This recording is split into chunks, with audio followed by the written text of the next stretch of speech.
Independent in thoughts and punk rock in life. It's the Chad Benson Show. We're going to be signing today and registering national emergency. And it's a great thing to do because we have an invasion of drugs, invasion of gangs, invasion of people, and it's unacceptable. So he did it. He did it. He has done it. This is it. Let the lawsuits begin. What say you, America? I'm not happy about it. I'll be honest with you. In fairness, right? I didn't like when Obama circumvented it. I don't like that Trump is doing it. I did a video today. You check it out. The old Facebook. Got a lot of Trump supporters. I stand with him, build that wall. Do you not understand what's coming next? Do you not get what's coming next? Right? Harry Reid, what did he do? Nuclear option. Chuck Schumer's like, I regret that. What do you think's going to happen next? Yes, there's 31 other emergencies out there. We've talked about this. And this is why the court's so important, by the way. For those of you not keeping score, this is why the Supreme Court is so vitally important with the way that they stack it.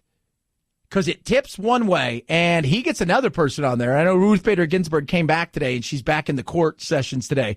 But you do understand why the court is so important. Because he knows. Yeah, they go. I mean, listen to him. Listen to him talk here. And by the way, this should be a song. So the order is signed. I'll sign the final papers as soon as I get into the Oval Office, and we will have a national emergency, and we will then be sued, and they will sue us in the Ninth Circuit, even though it shouldn't be there, and we will possibly get a bad ruling, and then we'll get another bad ruling, and then we'll end up in the Supreme Court, and hopefully we'll get a fair shake, and we'll win in the Supreme Court, just like the band. They sued us in the Ninth Circuit, and we lost, and then we lost in the appellate division, and then we went to the Supreme Court and we won.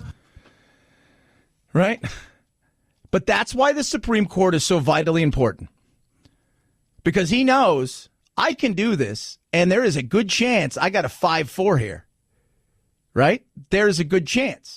At least in his mind, he thinks that. He's probably asked all of his legal beagles around him, do we got a chance? Can we do this? Because this is different. Because other states of emergency, this is the power of the purse. This is where this whole thing is, right? Like they got the money, and I'm going around them, circumventing, even though there was an executive order, and he went and did that.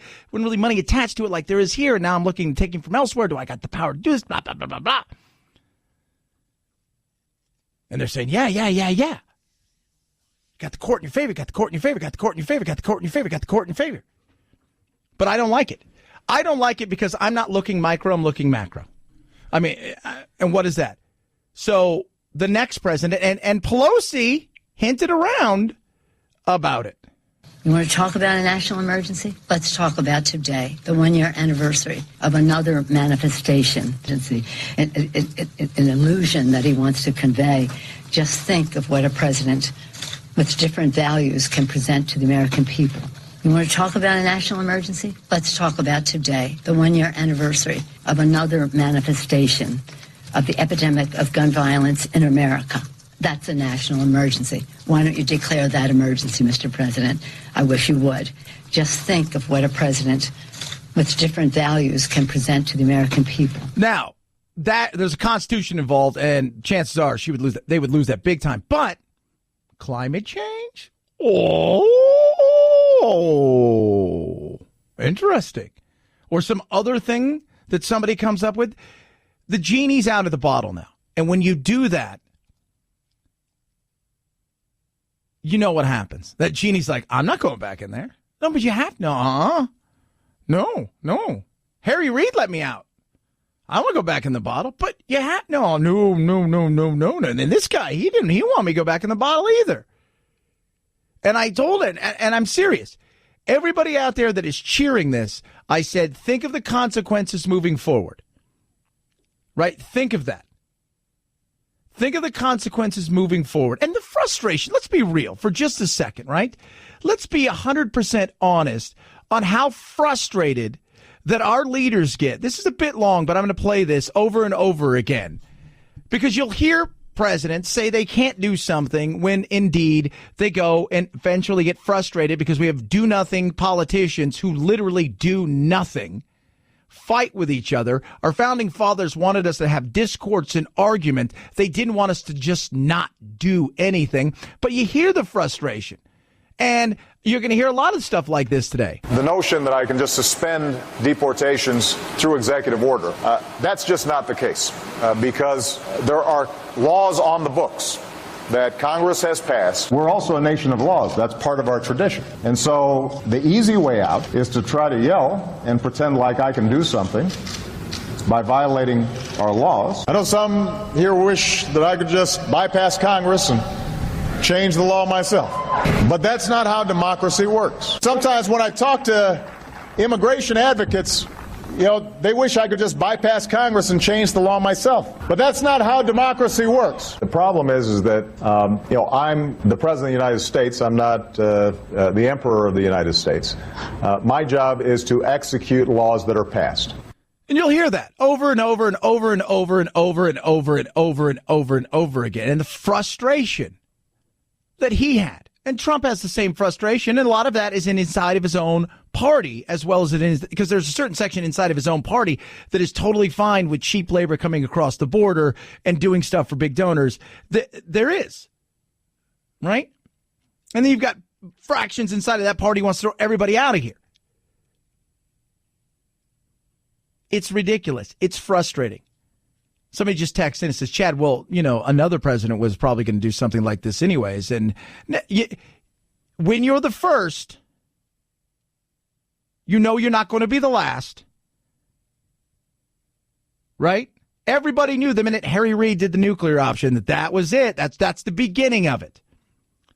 But it took a long time for them to get serious about it. And then it becomes easier and easier. And the hope is that this goes to the Supreme Court and we could start to really look at this and we get a ruling where we could start to say, okay, here are the truly defined, clean lines, which we're not, I just don't feel like there's just too much gray at times in situations like that. Remember, we look at the president too often. We say, wow, they're co-equal branches. They're co-equal branches of government. Legislative, judicial, the executive. They're co-equal. We look at whoever the president is because they're a singular individual. They're not 9. They're not 400 plus. It's one. It's the most famous of them all. And we look at them and think they're all the same. Yeah, aren't they? Yes, but no. He should be the king. He's not a king. And this is frustrating. For me, I think there's a better way of going about doing this. I absolutely do. And I think that the reality is there was a failure in this. There was an absolute failure in this to get the thing done the way that he should have. And you could look at the Republicans along the way. And the Democrats played the game, and they did what Democrats do when they're not in power. It's the same thing the Republicans do when they're not in power. They played politics. But long term, I think the ramifications are going to be not good. Because it sets a precedent that people are going to continue to push. And I said this today to people who are supporters of this. What happens when the next person does climate change? And they said, well, they wouldn't do that. I said, oh, they will. Oh, they will. Yesterday, something really wasn't talked about, I think, the way it should have been talked about. And it has a lot to do with Trump. And it has a lot to do with Andrew McCabe, who started saying, hey, early on, May of, he's saying we should get rid of the president. They start talking and having real discussions about the 25th Amendment. And it's insane to think that, and Alan Dershowitz pointed out last night, what this really is, speaking of circumventing things. Well, if that's true, it is clearly an attempted coup d'etat. Relating to what your former guest said, let's take the worst case scenario. Let's assume the President of the United States was in bed with the Russians, committed treason, committed obstruction of justice. The 25th Amendment simply is irrelevant to that. Right. That's why you have an impeachment provision. Exactly. The 25th Amendment is about Woodrow Wilson having a stroke. It's about a president being shot and not being able to perform his office. It's not about the most fundamental disagreements. It's not about impeachable offenses. Yeah. And I sat there and thought, well, people really didn't touch on this a lot yesterday. You're going out there. Here's a guy who is, for all intents and purposes, the left wants to maybe hold him up, but I even see that there's a lot of people on the left that are kind of taking a little step back and saying, we're not going to get too deep into the weeds with this cat, because the reality is he's saying some stuff that isn't like that. You're basically telling the voters, yeah, we're going to go around you. We don't like what you did, and which we know how that is a coup, right? Call it what you want. Well, you're being a little bit much. You're trying to remove somebody. He's not insane. He's not mentally incapacitated, no matter how much you want to call how stupid Trump is and what an idiot is. No. You're essentially saying your politics we don't like, the attitude, the person that you are we don't like, so we're thinking maybe it's best that we get you out of here. That is not a good look. Not at all. And it kind of went under, just quietly. I want to see what it looks like. And then, of course, today the thunder is all taken away. Which may be good for McCabe in the long run, but is totally taken away because, here we are talking about a state of emergency. 323-538-2423 at Chad Benson Show is your Twitter. I try to get back to everybody who tweets at me or text at me. See a lot of texters texting, and we'll touch on that. We got a poll question up, and the poll question is pretty simplistic today. Do you agree with the state of emergency that Trump has declared? 51% say it's a bad mood. 14% say I'm undecided. 35% say yes, I do. 100%. What say you? You can text the program. 323-538-2423 at Chad Benson Show. Twitter. CarShield is incredible. It is. It really is. I was talking to my friend the other day who went through it, and she's still amazed that all she did was pay a small deductible, and the other $2,000-some that it was $1,900 for the repair, and they got her rental car for free. That was all taken care of. How great is that? Maybe your car's a little bit long in the tooth, a little bit older, it's used, or you're out of warranty, and you're saying, I'd like something to protect the what if. Maybe you want full kind of warranty, or maybe you just want a specific thing. CarShield has anything you need. Just go. They got a menu full of stuff, 24/7 roadside assistance, a rental car for free while your car is in the shop. And that shop is the shop you choose, not one that they choose. So you're going to get it done correctly the first time. Save yourself thousands of future car repairs. Get covered by the ultimate in extended vehicle protection. I did it, so should you. Call 800-CAR-6100, mention code Benson, or visit carshield.com. Use code Benson to save 10%. That's carshield.com. Use code Benson to save 10% right there. A small deductible may apply. At Chad Benson Show is your Twitter. ChadBenson. It's the Chad Benson Show.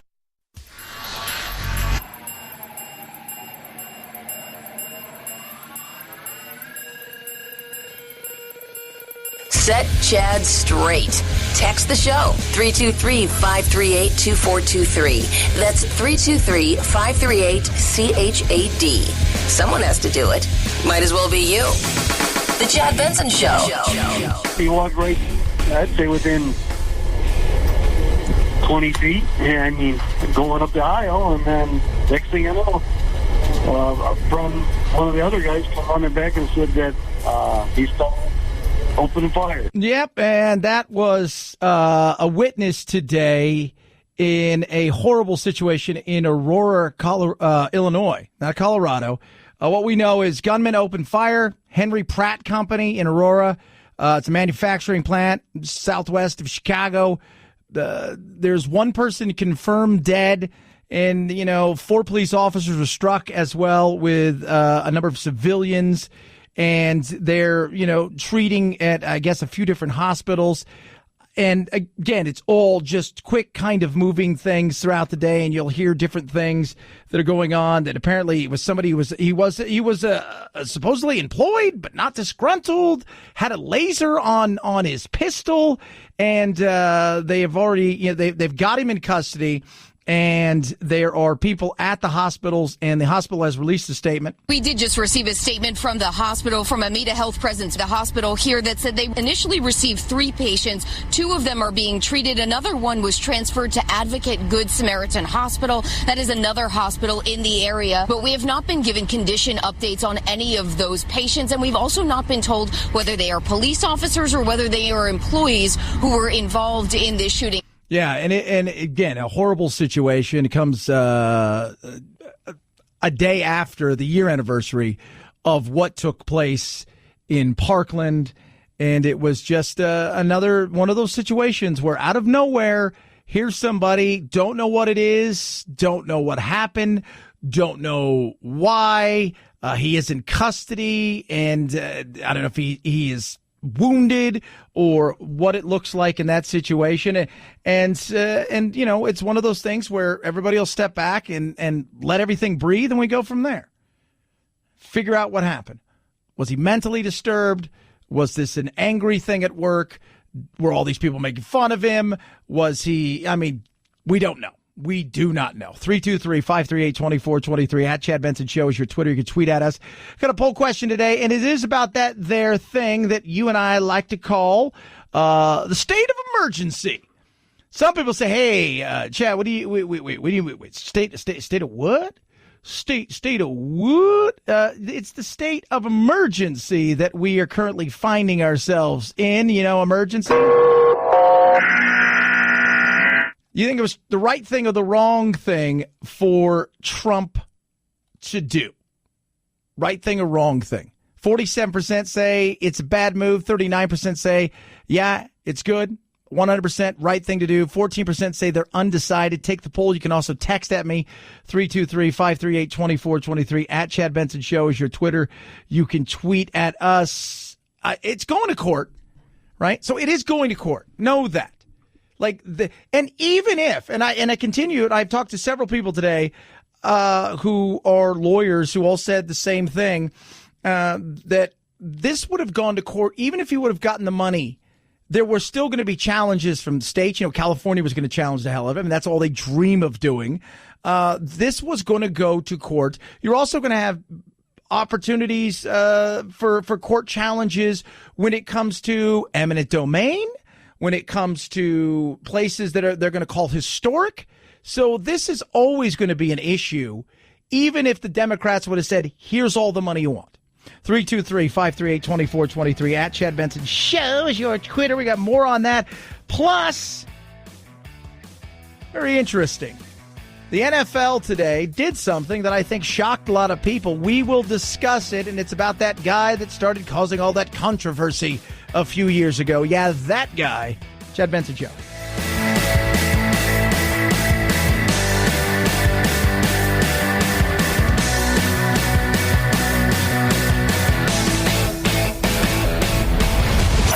The Chad Benson Show.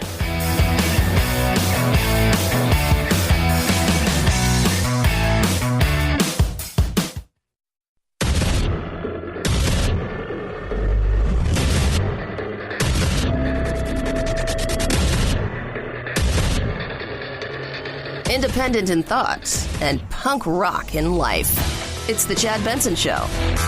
Yes, Jim Acosta. I wonder if you could comment on this disconnect where you are presenting information about what's happening at the border, calling it an invasion, talking about women with duct tape over their mouths and so on. Yet there's a lot of reporting out there. There's a lot of crime data out there that shows border crossings at a near record low. That shows of us, but it's still undocumented immigrants committing crime. Okay, any more quick. Let's go. Let me just ask you this. What do you say to your critics who say that you are concocting a national emergency here? Ask these incredible women who lost their daughters and their sons, okay? Because your question is a very political question, because you have an agenda. You're CNN. You're fake news.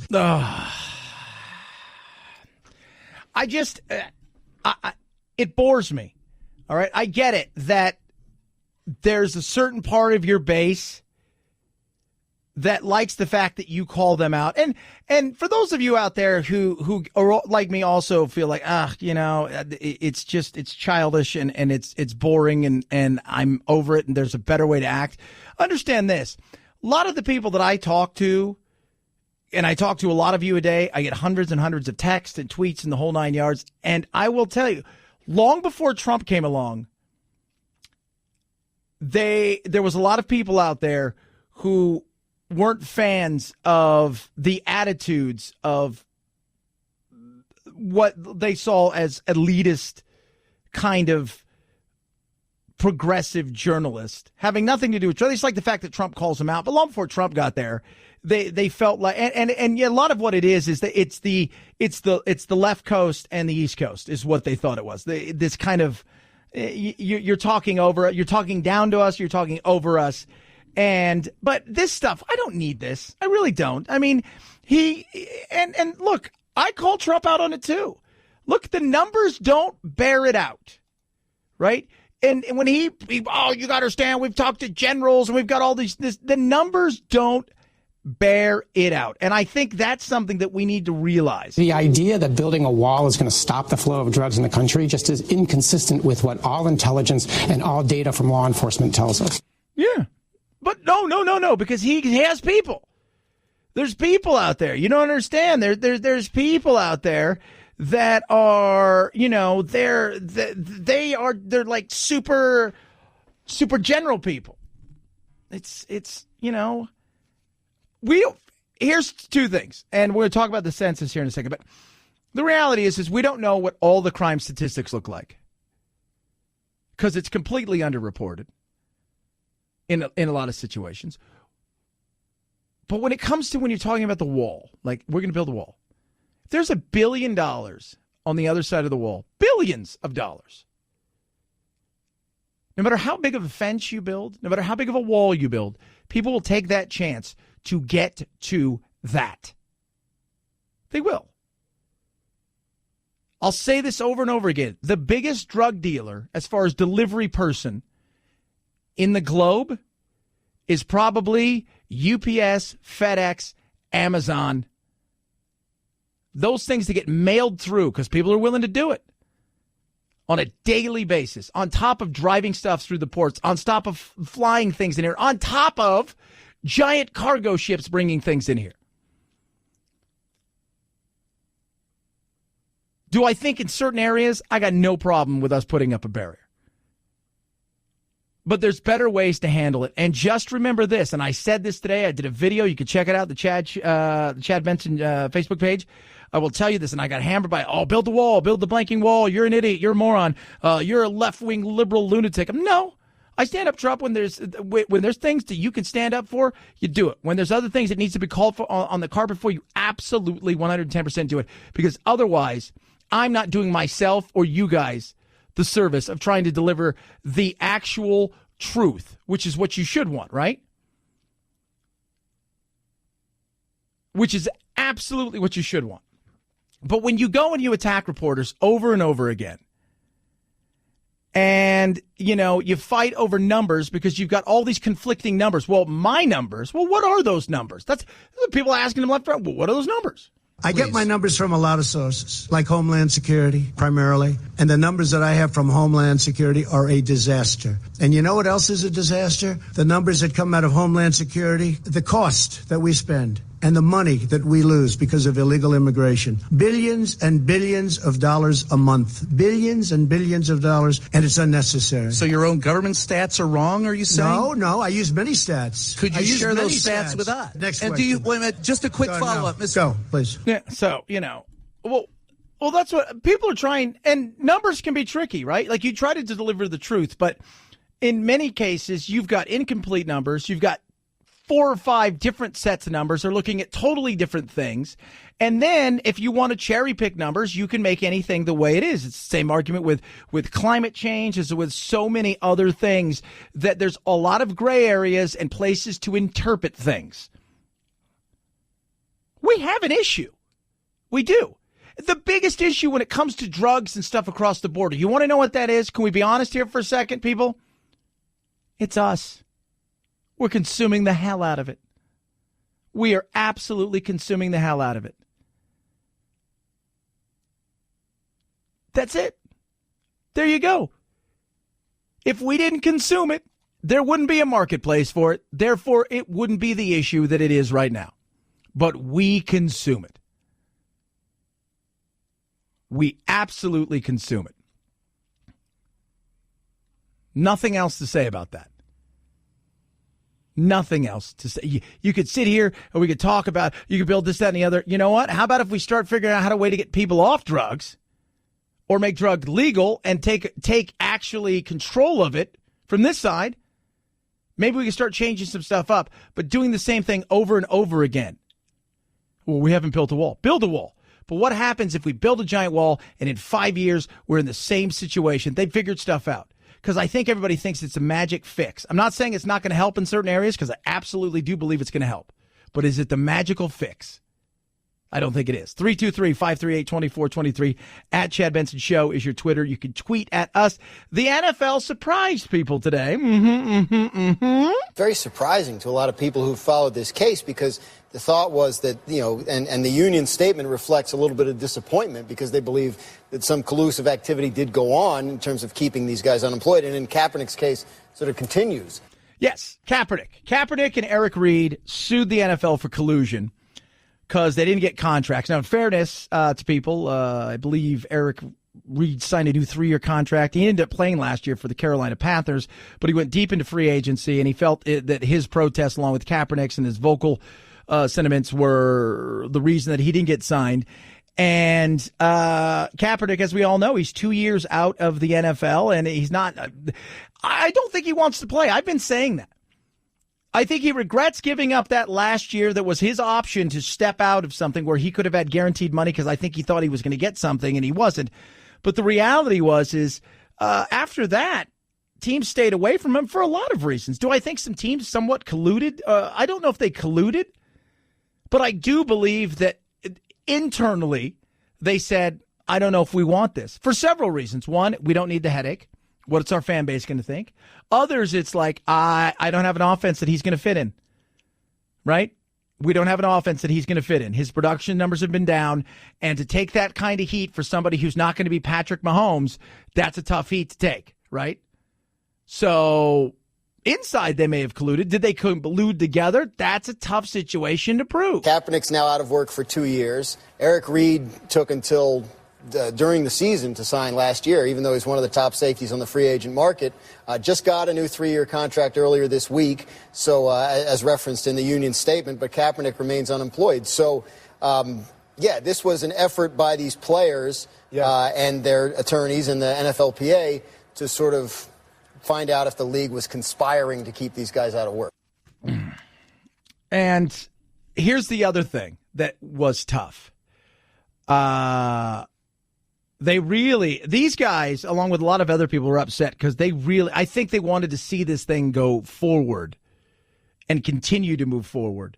Both Teddy Bruschi here and the other guy from ESPN, they did. They were curious. I would like to see this thing go forward, like see what comes out of something like this. We'll not know if this was done, if there was collusion against to keep them out of work. I thought this was all about them on a mission to prove that it did. Yeah. Okay, and I was looking forward to see if this happened. So if this did happen, I was hoping they would go forward with it. I was hoping, because with this now, is this going to assure us that this will never happen again? No, it doesn't. Here's the thing. They didn't want to do the discovery. The NFL wants to protect the badge. Let's just make it go away. A lot of big companies are like this. A lot of big companies are very much like this. It's just easier.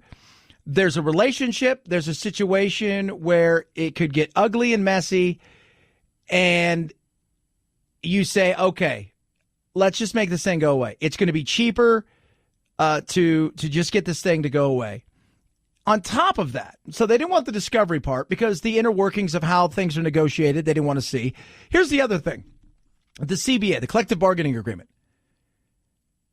Inside of the collective bargaining agreement, which the players agreed upon, there are certain stipulations that they had put in there that they agreed upon that really makes it almost impossible to prove collusion. So, by their own doing in some ways, it became this situation. Do I think that there was collusion?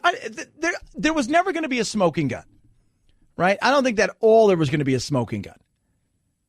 I don't think 30 owners got together and said, all right, this is what we're going to do. I think, I'm sure owners talked about the situation because it was affecting them, the viewership and the whole 9 yards.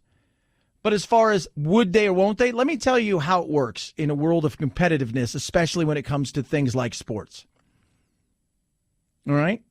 And guys, tell you guys this right now. If he was Patrick Mahomes, right, he'd be playing football. If he was going to throw 50 touchdowns, 6 interceptions, run for 500 yards, be the most explosive player, he'd be in the NFL at this moment in time. People are willing to take the heat. Somebody would be willing to easily take the heat. But for a mid-level to, at best, at this point, backup, not worth the heat. And I don't know how much he wanted to play. That's the other thing. You know, that new football league offered him a contract, and Bill Polian, who's running that league, the AAF, the Association of American Football, he said, I want $20 million.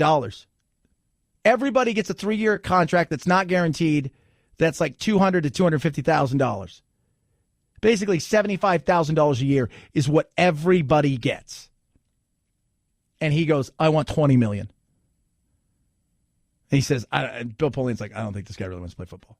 I don't think he does. He likes being what he is. He's making a ton of money. Good for him. Got no problem with that. 323-538-2423. At Chad Benson Show is your Twitter. You can tweet at us. Love hearing from you. Got a poll question up. 2019 is so far just rocking and rolling. I'm loving every second of it. My sleep, vitally important. I work a lot. I don't know if you guys are aware of this. I do 3 giant radio shows a day. Not 1, not 2, but 3 radio shows. I travel a lot. I do a lot of other stuff. I have other businesses, and sleep is important to me. MyPillow is helping me sleep. I'm putting it to the test in ways that, well, quite frankly, I was very skeptical. So I'll put it to the test because I don't sleep. I sleep better. Some nights, because of my schedule, I may only get 4 or 5 hours of sleep. But let me tell you something. I'm actually asleep. And tomorrow is my favorite day because I don't have to travel or do anything. And guess what? I get to take a nap. And my MyPillow is going to be right there. Now is the time.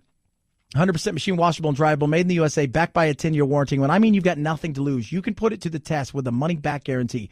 4 MyPillows, 2 premium pillows, 2 Go Anywhere pillows, half the price, free shipping, money-back guarantee till March. What? Yes. Not going to find this deal anywhere else. Call 800-944-4975 or go to MyPillow.com. Use the promo code Benson, BENSON, 4 pillows. 2 premium, 2 Go Anywhere pillows, half the price, free shipping.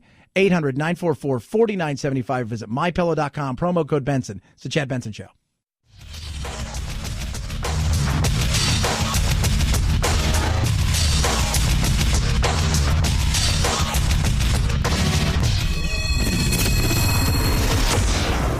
Chad Benson Show, where we make no apologies, although we do say a few Hail Marys and Our Fathers now and then. Amen. 6 people are dead in the Aurora, Illinois workplace mass shooting that happened over 3 hours ago, say Aurora police. 5 police officers were shot, as were several others. Cops say there are 6 total dead, none of them police officers, but the dead include the alleged gunman. Yeah, 5 victims and 1 person dead. So as we saw, you talked about a little bit earlier, these things are fluid, and you're hearing that people were shot and some people was wounded, and we heard that there was 1 dead, and then it started to grow from there. And that he was taken in custody, and I'm hearing from some people say, "Oh, he's taken in custody," but the way he's taken in custody, he's fine and he's alive. And no, these are fluid situations, an awful situation, and we don't know what will happen. The police will, and the ATF and the FBI and everybody else who's there will find out. Was it domestic terrorism? Was it a domestic dispute? Was he mentally? Did he have issues? They're going to go in. They're going to go into his house. They'll do it carefully because you never know if the person's like this. Did he booby trap stuff? Is there more victims elsewhere? It's a process that, and as we've seen, these things sometimes that really quickly they figure it out, and sometimes it takes a while. It does. So we shall see. 323-538-2423 at Chad Benson Show is your Twitter. You can tweet at me. Love hearing from you, each and every one of you. Let's switch it up. I care about you as an individual, especially if you're getting, not so much older, but you're in your prime of your life, if you will. And I want to see how you're doing. And there's a way to gauge that now, especially when it comes to your heart. The old saying was how much you bench. Now it's how many push-ups The study performed by researchers at the Harvard School of Public Health found that middle-aged men who could do more than 40 push-ups had a 96% reduced risk of heart disease events compared to those that completed less than 10 push-ups. Male firefighters were used in the study, which took people's push-up measurements and then followed them for 10 years to see if any complications from heart disease occurred. While doctors rely on blood tests along with stress tests to determine risk of heart disease, researchers think push-up capacity may be a simpler, no-cost measurement. Yeah. So push-ups. How many push-ups can you do? I was thinking about this because I tend to do, like, I go and I do my workouts. I try to do 3 to 4 a week and try to play golf, and I box and I do stuff like that. But I do at least 3 where I do, some days I'm doing just regular body workouts. I think I could probably do somewhere in the 40 to 60 range. I don't think that's for 48, it's not too bad. I'm kind of built like I'm a big dude, kind of husky. I've always been that way. So I think I can get in and around there, which I think is pretty good. And hey, man, low cost. I got no problem with that. It's, it's the little things. Like when you were a kid, you challenge your friends, like, how many pull-ups can you do? Right? Or how many push-ups? Not sit-ups. We never did those. How many sit-ups? How many crunches can you do? Captain Crunch? A lot. But now, how many people can do a pull-up? I was doing some arm dips at the gym. I thought, look at me go. Look at me go. I was in a gym a week ago, and they have those things on the wall where you got the little, and you put them into the holes, and you go up like a cribbage board. Man, there was a guy doing that, and he was doing it like, it was crazy. I don't know how long. I could probably go up 1, but I don't know about coming down. Oh, I'll come down, just not doing that. 323-538-2423 at Chad Benson Show is your Twitter. Tweet at us. Poll question up. Do you agree or disagree with Trump when it comes to the state of emergency? It's the Chad Benson Show. This is the Chad Benson Show.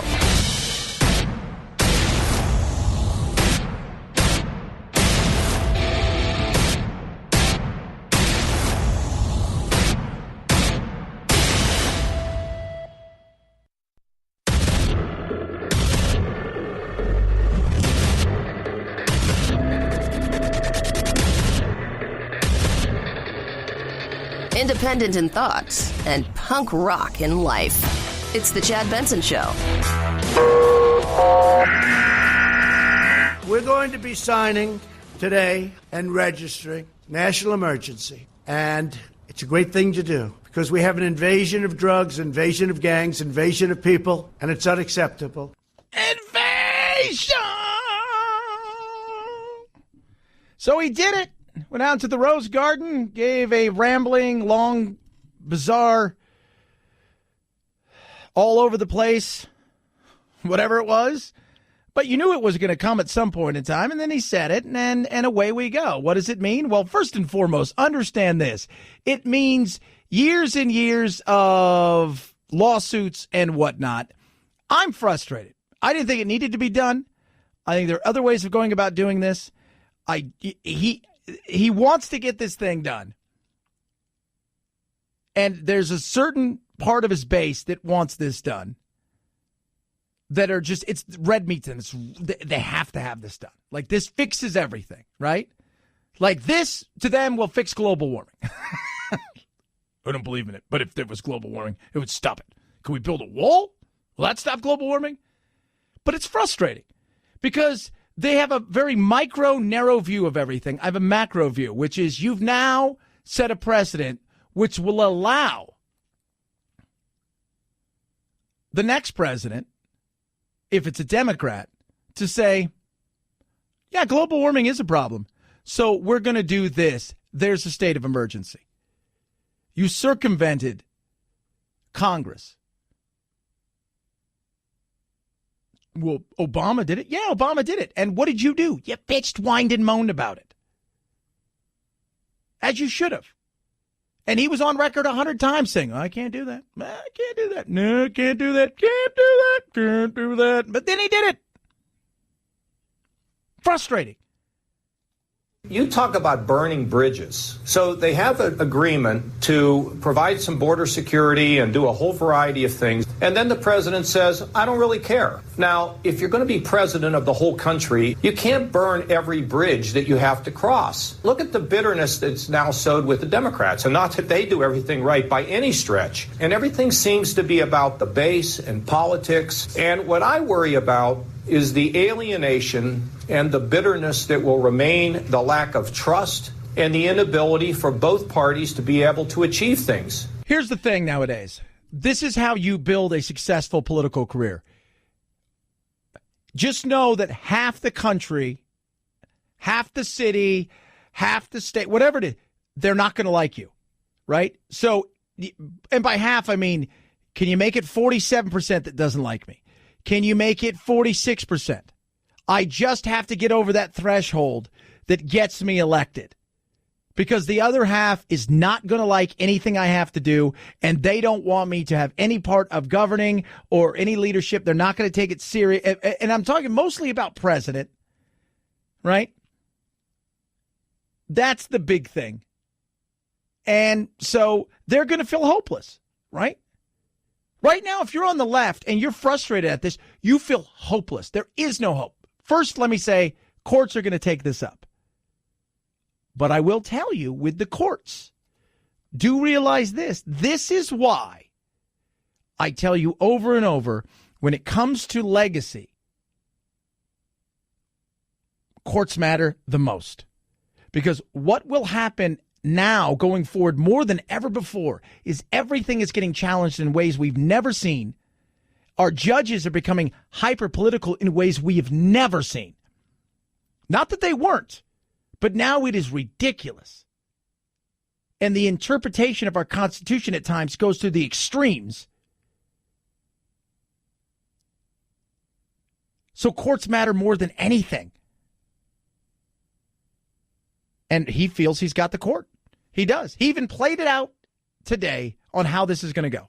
So the order is signed. I'll sign the final papers as soon as I get into the Oval Office, and we will have a national emergency, and we will then be sued, and they will sue us in the Ninth Circuit, even though it shouldn't be there, and we will possibly get a bad ruling, and then we'll get another bad ruling, and then we'll end up in the Supreme Court, and hopefully we'll get a fair shake, and we'll win in the Supreme Court. Just like the band, they sued us in the Ninth Circuit, and we lost, and then we lost in the appellate division, and then we went to the Supreme Court, and we won.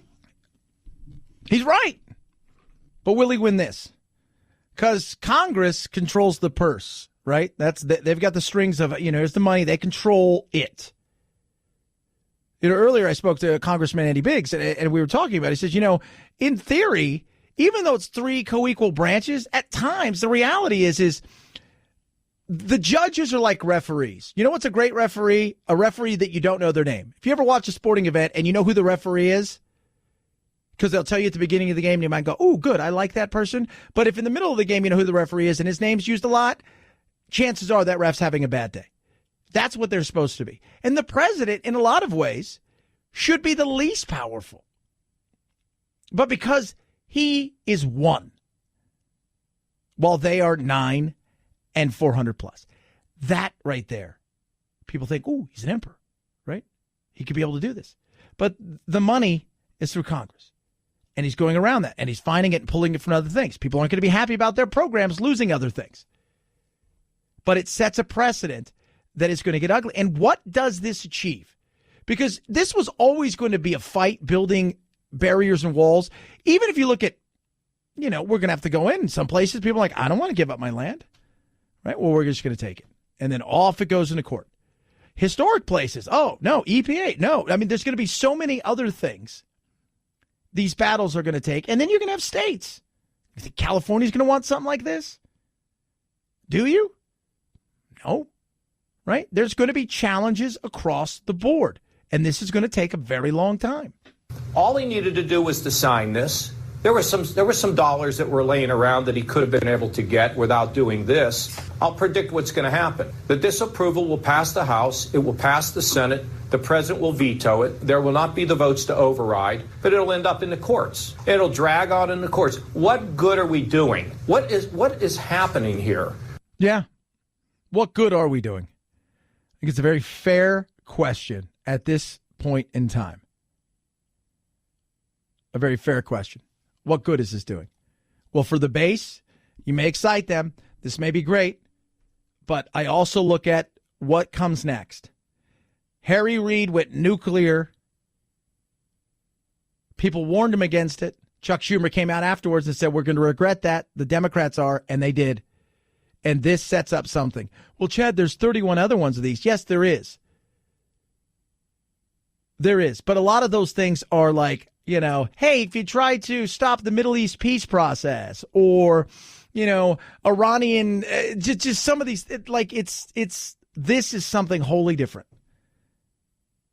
Again, there's 31 other ones of these. Nobody knows about them. He even said today, well, that's because they weren't very exciting like me. There you go. But this is all about 2020. I've been saying that, right? And the battle is going to go on. And the longer he can keep this in the news, the more he can talk about how he's battling to do everything, the better it is for him.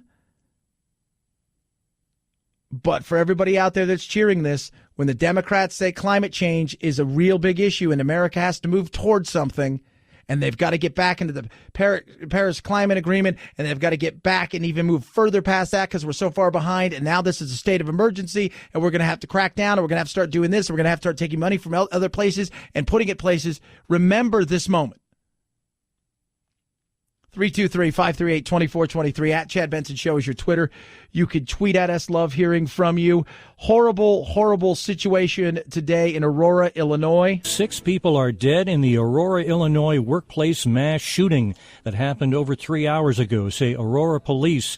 5 police officers were shot, as were several others. Cops say there are 6 total dead, none of them police officers, but the dead include the alleged gunman. Yes. So 5 people were shot. Police officers were shot. Nobody really knows. He was just going down the aisles, shooting people, and it was just out of nowhere. And it was a very fluid situation as we started to learn. First, he was taken into custody. There was a few people wounded, including 4 officers.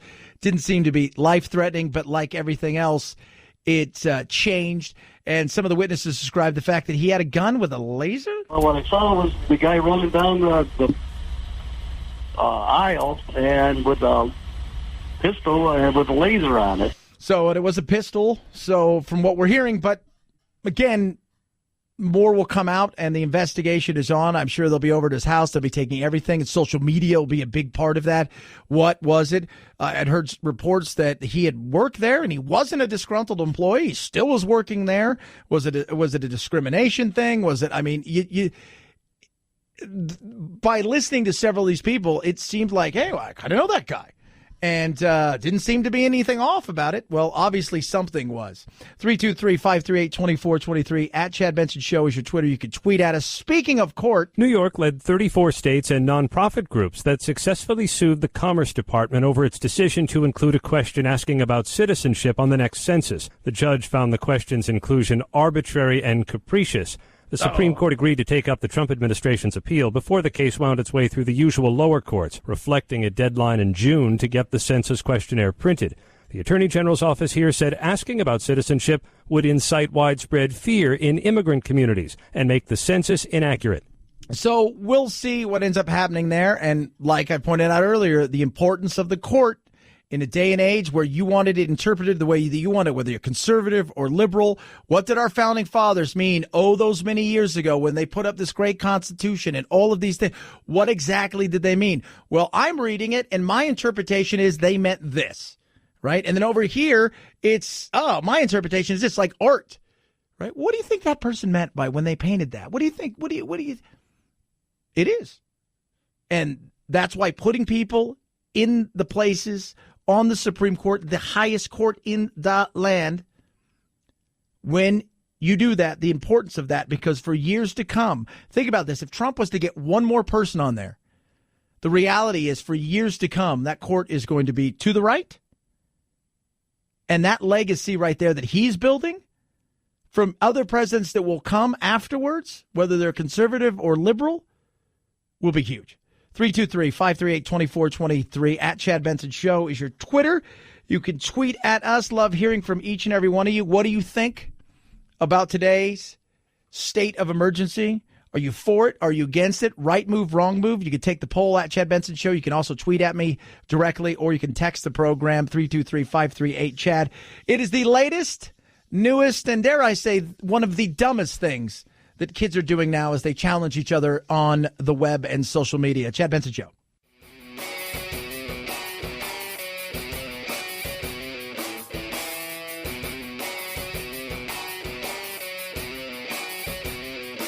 Being antisocial sucks. Hang with Chad's friends on Facebook, The Chad Benson Show. And if you just need some alone time, head on over to Twitter at Chad Benson Show. Either way, we can't wait to meet the real you. I would be very concerned as a parent if my kid decided to do that. According to several reports around the country, teens are daring their friends to go missing for 48 hours, looking to see if a missing persons report hits social media. However, they might only be hiding close by the whole time. They're brats. For doing that?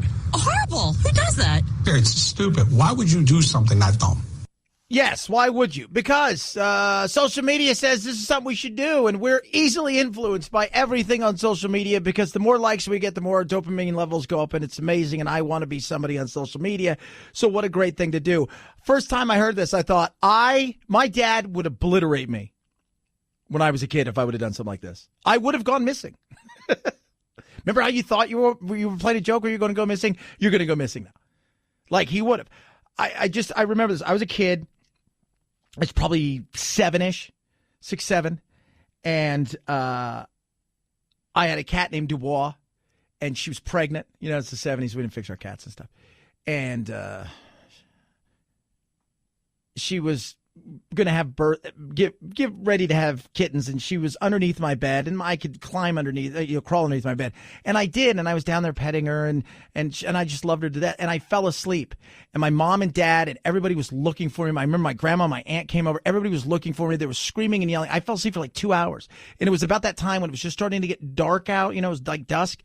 And I woke up, and I heard them, and I was under there for, like a couple hours. It wasn't that long.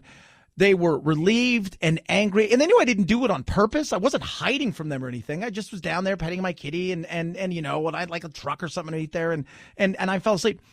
They were infuriated, and I didn't do it on purpose. Nowadays, you're like, do it on purpose.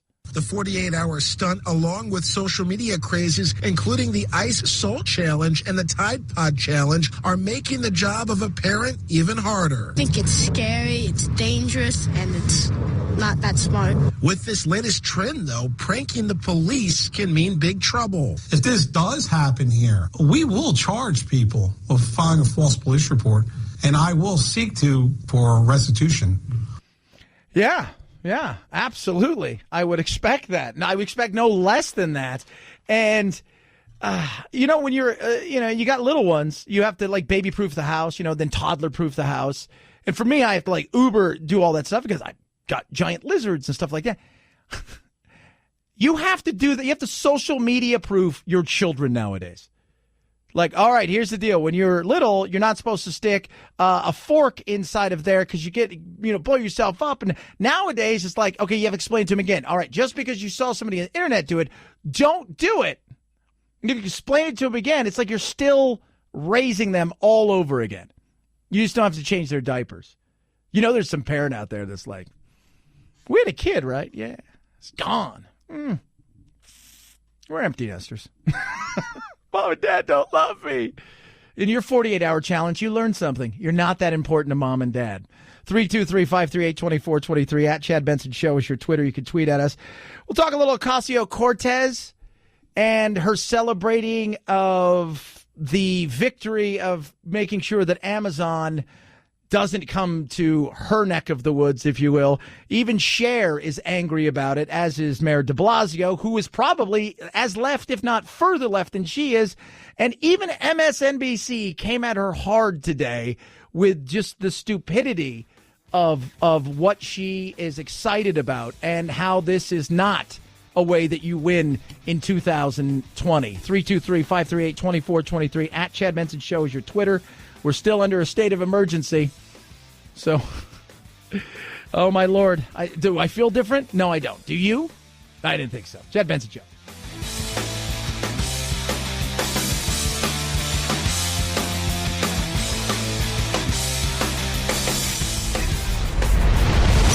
The Chad Benson Show.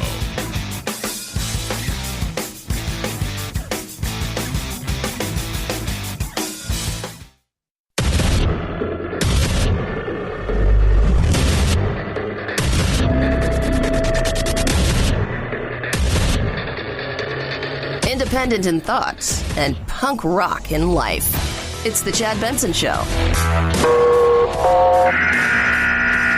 We're going to be signing today and registering national emergency. And it's a great thing to do because we have an invasion of drugs, invasion of gangs, invasion of people, and it's unacceptable. Unacceptable. Today from the Rose Garden, Donald Trump walked out there, rambled about many things. And then what nobody, like, just get to the hit, right? Like, it's like going to see a band that you love, right, from the 80s, from your childhood, and they haven't had a hit in 22 years, and they think we're going to go super deep into one of the albums that nobody else bought, like 5 years after they were big, and eventually it's like, dude, just sing your hit. And then he did. And then he did. And the fighting is beginning already. Are you ready, kids? Are you ready? First and foremost, understand there's Republicans that are not happy about this. The challenges are going to be there. The court challenges are going to be there. We understand all of that. In fact, Trump rolled it out very entertainingly about what's going to happen. So the order is signed. I'll sign the final papers as soon as I get into the Oval Office, and we will have a national emergency, and we will then be sued, and they will sue us in the Ninth Circuit, even though it shouldn't be there, and we will possibly get a bad ruling, and then we'll get another bad ruling, and then we'll end up in the Supreme Court, and hopefully we'll get a fair shake, and we'll win in the Supreme Court. Just like the band, they sued us in the Ninth Circuit, and we lost, and then we lost in the appellate division, and then we went to the Supreme Court and we won. That's why the court's so important. I tell everybody that.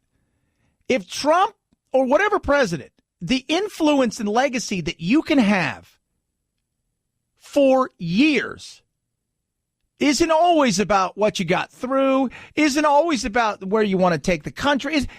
What really can orchestrate a legacy that is massive is the courts. And his thought process, I'm almost certain that if he knew the court wasn't stacked in his favor, that he wouldn't have tried this. But I think he feels, I got a 5-4-6-3 here. I got it. I got it. I got it. I got it. I got it. I got it. I know I do. I know I do. It's what the court is about. This is it. I know I have it. It's important to note that when the president declares this emergency, first of all, it's not an emergency. What's happening at the border. It's a humanitarian challenge to us. The president has tried to sell a bill of goods to America. But putting that aside, just in terms of the president making an end run around Congress, many other powers are listed in the Constitution and, of course, the responsibility to have oversight. So the president is doing an end run around that. And she's right. Obama did it. A lot of presidents do. And every president says the same thing. You'd be surprised at how much power I don't have. Right? You'd be surprised to learn that I don't have a lot of power. I don't have all the stuff that you think I have. I don't. Right? Obama trumpeted it. Bush said the same thing. Right? Like, they all say the same thing. You think I've got all this power? And then you're like, you really don't got this power because it's three co-equal branches. The difference is you got 400 plus over here, you got 9 over here, and then you have 1. So everybody looks and says, well, there's 1. Like it's a monarchy, right? You got the king, right? And then, or the queen, and then you've got, dukes and duchesses and the princesses and all those kind of, but they think, that's the end game right there. And Pelosi's right. It's about the purse strings. They're the ones they have the purse strings. They're the ones who are supposed to be saying, yeah. And I don't like it. I just don't like it. And Heidi Heitkamp said something I thought was very real here about, okay, if you go and do this, but wait a minute, there's money allocated to things. A lawsuit filed asking for an injunction, asking a court to take a look at the legality of doing it. And then there will be the inevitable, from the dollars that he's taking, what isn't getting funded. And what's interesting is that the proposal to take money out of military construction, these are dollars that many, many members of Congress have fought very hard to make sure that facilities get upgraded in their district. So what isn't going to get built? And once that's discovered, I think there will be a whole secondary fallout from this. Yeah. And on top of all of that, right, because there's so much that you can look at and dissect here, on top of all of that, you also have the long-term view, right? So the short is, okay, lawsuits, all of this kind of stuff, get the wall built, blah, blah, blah, blah. We can fight about this all day long. What's the long-term effect? You set a precedent. So the next person in, and the example that everybody's using, guns, people try to throw guns out there. Nancy Pelosi said that, but the reality is you're looking at the Constitution. I doubt any president is going to challenge that, and knowing full well that the pushback would be massive. And once again, remember, a lot of these things are going to end up heading where? To court, and with court, when you stack it in the way that you want, which we shouldn't. We should hope that our court is blind and looks at the Constitution, but the reality is they interpret the Constitution. And that comes from their political side of things. That's why the courts are so important. That's why the fight for the court is so vitally important for both sides on how they do it. Right? But for all of that, think about the next president, instead of guns, it being climate change. And saying, we're going to have to divert money from the military. We're going to have to divert money from here. We're going to have to take money because climate change we see as a real threat to humanity, and we are part of humanity. So we're going to have to do this. Think about that for just a second. And then maybe you go, oh. Because once the genie out of the bottle, hey, know who I am? Genie, durr. Once that happens, then want to go back in. And the example that is so real is what happened when Harry Reid decided to do the nuclear option that we have seen on more than a few occasions when it comes to nominees. And not too soon afterwards, Democrats like Chuck Schumer say, we're going to regret this. And guess what? It was used on them. So don't think that this is going to be like one of those things. It sets a precedent. And when you move that bar, people say, fine, if this is where regular is, we'll go here then. 323-538-2423 at Chad Benson Show is your Twitter. You can tweet at us. Love hearing from each and every one of you. So yesterday, if you didn't hear, New York City found out that Amazon isn't going to be coming there, right? And some people are very excited about that. Like, they open it up to bidding. Who wants to be part of Amazon headquarters? And, Virginia got it, and Nashville got it, and so did New York. But then people started saying, yeah, nope. We don't want it here. We don't want you to come in here and gentrify our neighborhood and make it better and drive property values up. And the people that are here, we don't want them to be eliminated from living here. We don't want you to bring any of these jobs here. And you're getting all of this money. And some people are like, you work with ICE. And AOC was so excited because it's her district. I think it's incredible. I mean, it shows that everyday Americans still have the power to organize and fight for their communities. And they can have more say in this country than the richest man in the world. Yeah. Oh, well, that's great. I mean, you guys did. Totally. And then she goes, this is so funny. We were subsidizing those jobs. So for the city was paying for those jobs. So frankly, if we were willing to give Amazon if we were willing to give away $3 billion for this deal, we could invest those $3 billion in our district ourselves if we wanted to. We could hire out more teachers. We can fix our subways. We can put a lot of people to work for that money if we wanted to. Not understanding how the whole thing works. as people are trying to explain to her that there isn't $3 billion, right? The $3 billion was over a period of time, of which the tax return on the monies and the stuff being brought in would be $25 billion. And you were giving breaks on essentially $28 billion if all went to a plan. There's not $3 billion. You weren't handing them $3 billion, right? You wasn't like, oh, here's $3 billion. Come here. So there's no $3 billion. She tried to point that out there. I understood that. And look what they're doing. Foxconn is doing with all of these things. And look, fine. But it shows you the insanity of this and that people believe this. And today on Morning Joe, by the way, Morning Joe, they took her to task. Quick lesson, New York City wasn't handing cash to Amazon. It was an incentive program based on job creation and how much tax revenue they created. The people who wanted the jobs the least to come to the area were white elites in Manhattan, according to all of the polls. AOC was the most vocal and was actually cheering, which I do find remarkable, cheering on Twitter the loss of 25,000 high-paying jobs that most of the people in her district and most of the people in New York wanted. Of course it was guilty, white elites. Well, that's just awful.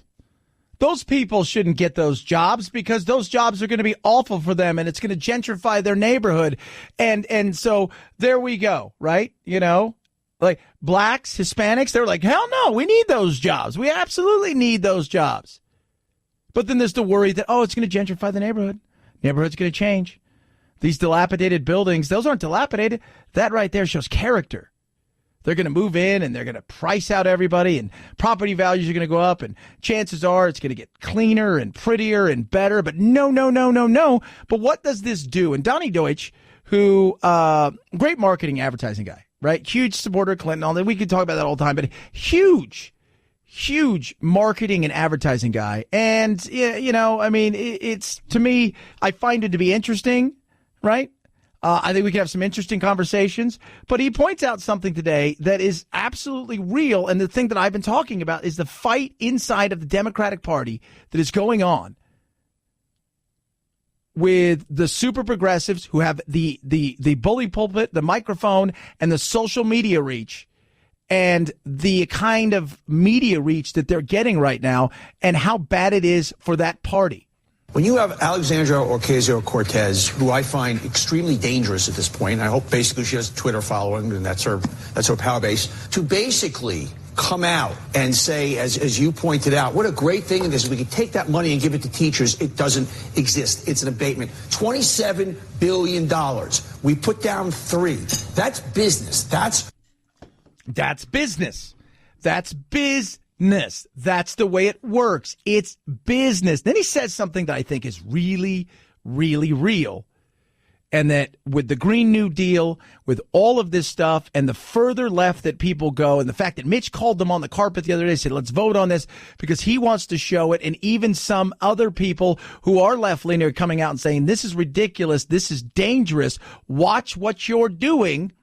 We are in a dangerous place, and if people in the party don't start to speak up against people like Alexandria Ocasio-Cortez, who is young and dynamic, but does not know what she's talking about, and her cohorts, some of these new, fresh, progressive faces, are going to hand the presidency back to Donald Trump.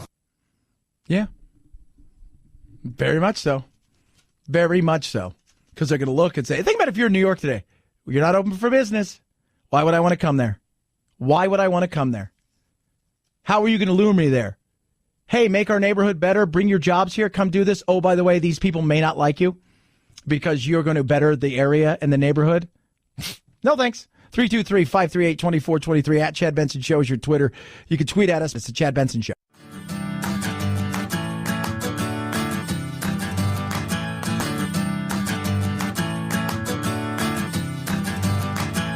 Running with scissors sounds great compared to this. Say what? So this is very interesting. And something that I think in the future, when it comes to sports, that is going to be like right now, you go sign a contract and you're a Major League Baseball player, football player, whatever it is you do. They're going to put all kinds of things you can't do. right? These are the things you cannot do at all. Like you are not going to play basketball. Some people like, hey, sorry, you know what? You're not playing basketball. You're our star, you're our star quarterback. You're not going to ride motorcycles. You're not going to do any of these things.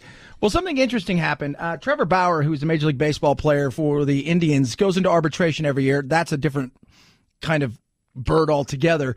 But a very interesting thing happened in the way that the Indians dealt with him. Because when you go into arbitration in baseball, you're arguing against, he wants $15 million. You want to pay him 10. The arbitrator is going to look across and say, okay, I'm going to figure out what I'm going to reward you for. We're going to discuss all of this stuff.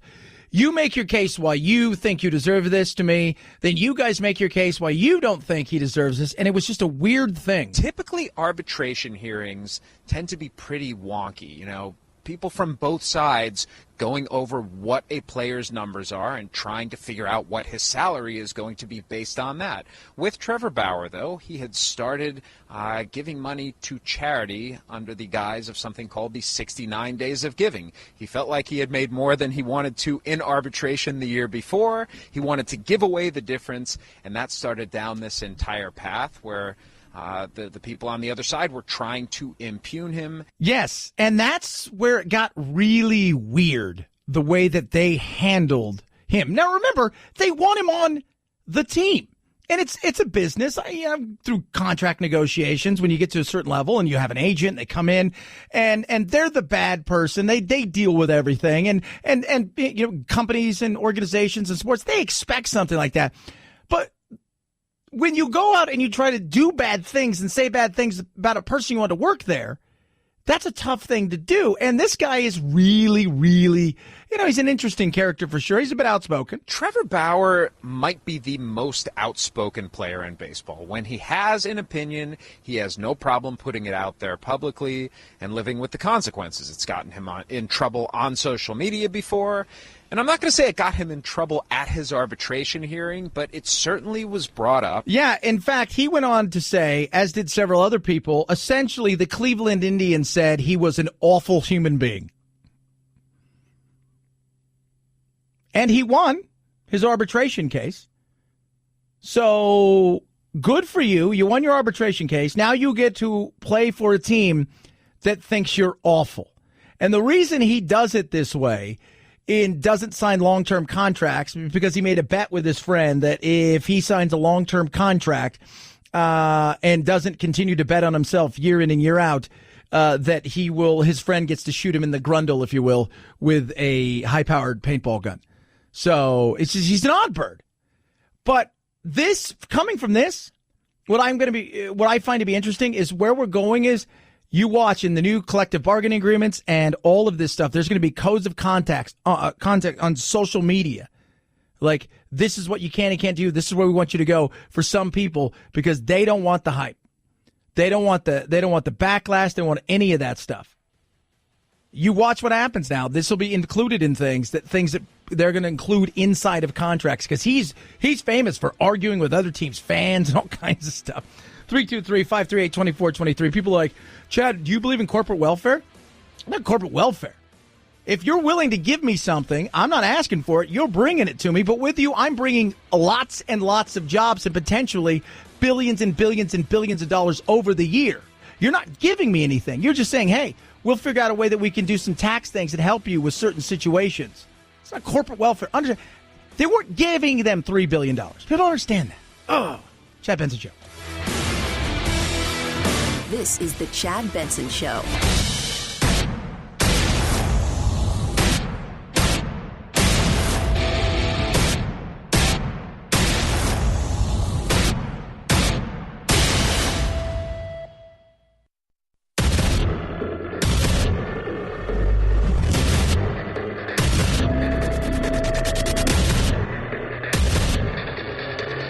Independent in thoughts and punk rock in life. It's the Chad Benson Show.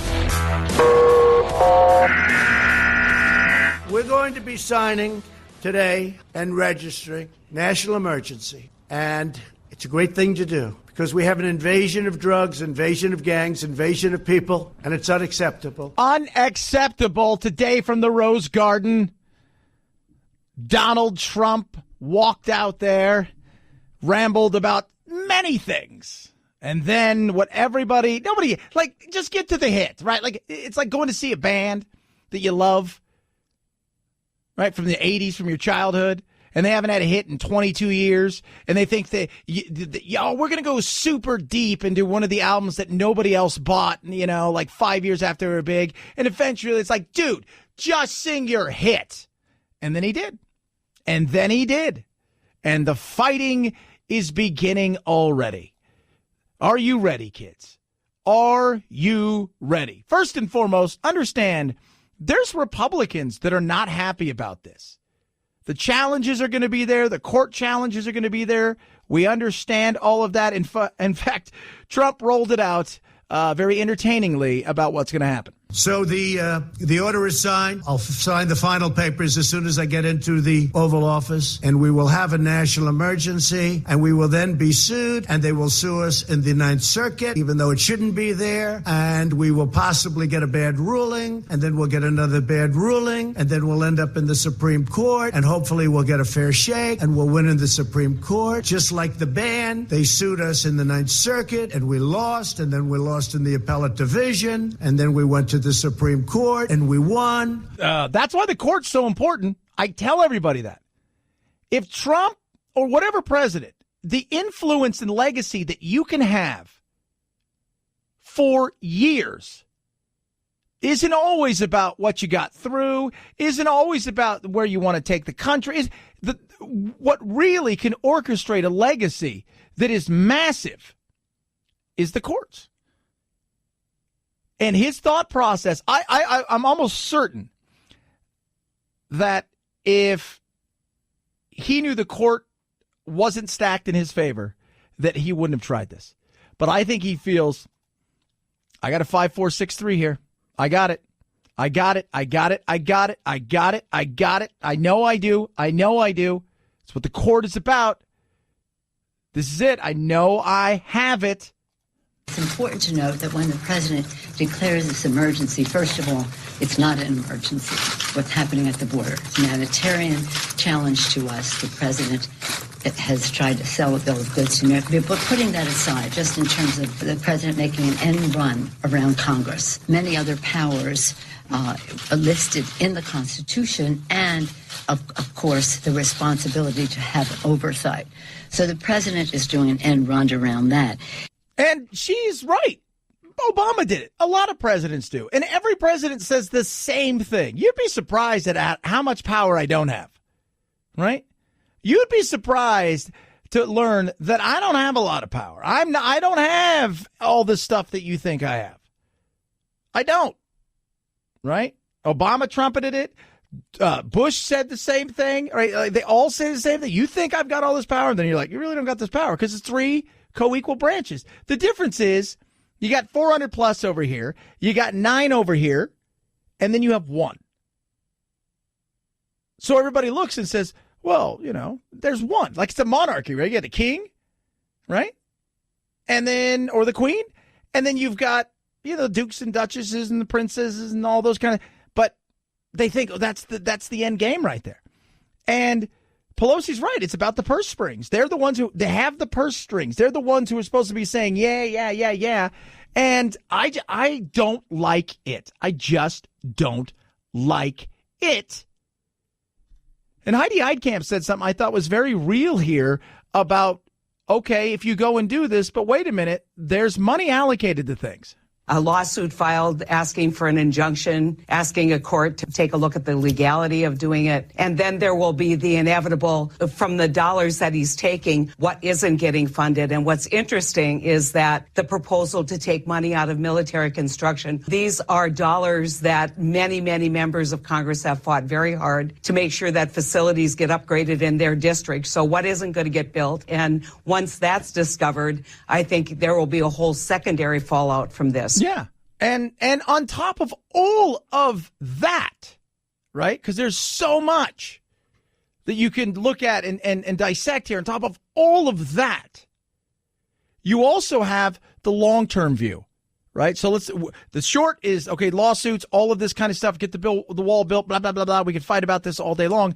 What's the long-term effect? You set a precedent.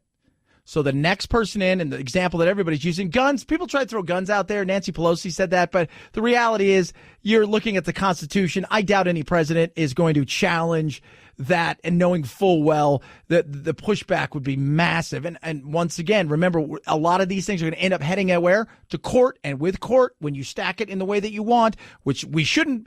We should hope that our court is blind and looks at the Constitution, but the reality is they interpret the Constitution, and that comes from their political side of things. That's why the courts are so important. That's why the fight for the court is so vitally important for both sides on how they do it. Right? But for all of that, think about the next president, instead of guns, it being climate change. And saying, we're going to have to divert money from the military. We're going to have to divert money from here. We're going to have to take money because climate change we see as a real threat to humanity, and we are part of humanity. So we're going to have to do this. Think about that for just a second. And then maybe you go, oh. Because once the genie out of the bottle, hey, know who I am? Genie, durr. Once that happens, then want to go back in. And the example that is so real is what happened when Harry Reid decided to do the nuclear option that we have seen on more than a few occasions when it comes to nominees. And not too soon afterwards, Democrats like Chuck Schumer say, we're going to regret this. And guess what? It was used on them. So don't think that this is going to be like one of those things. It sets a precedent. And when you move that bar, people say, fine, if this is where regular is, we'll go here then. 323-538-2423 at Chad Benson Show is your Twitter. You can tweet at us. Love hearing from each and every one of you.